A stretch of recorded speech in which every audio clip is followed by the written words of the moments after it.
بهترین فصل تو ای تازه بهار، قصه ها را ببر امید بیار. خبر از لحظه دیدار بده، خبر از آمدن و ماندن یار.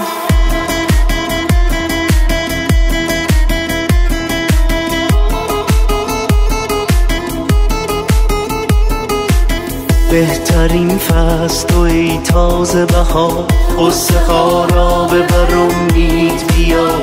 خبر از لحظه دیدار بده، خبر از آمدن و ماندن یار. قصه ها را ببر امید بیار، قصه ها را ببر امید بیار.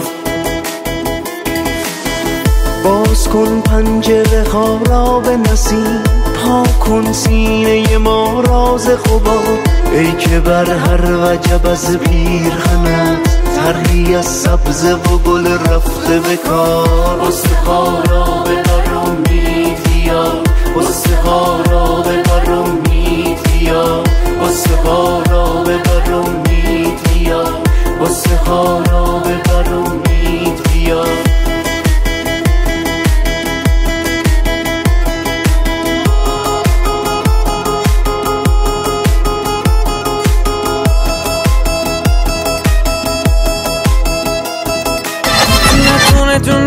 یه ستاره تو آسمونه، یه جوری میزون میکنه که ما رو باز به هم برسونه. دل گرفتاره، عاشق یاره، من نمستم و هوشیار حال جدیدی بینمونه. یه چیزایی توی چشاته که دلمو میلرزونه، آدم از سک و تنهایی بدجوره میترسونه. این زندگی نمیشه باشه یه زندونه، چی داری که نفساتم آخه یه جورایی درمونه.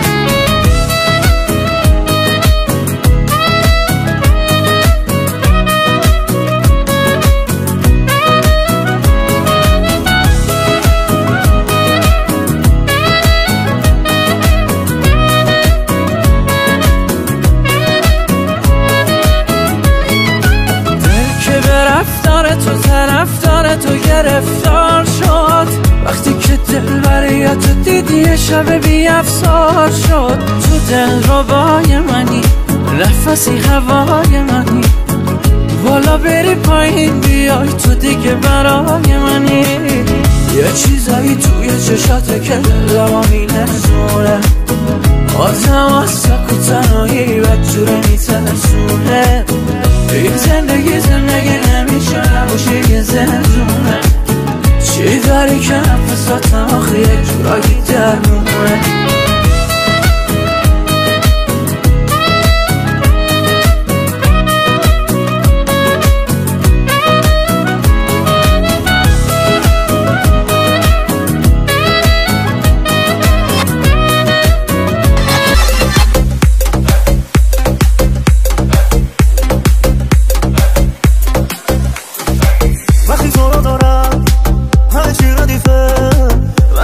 چشمات که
صدامون در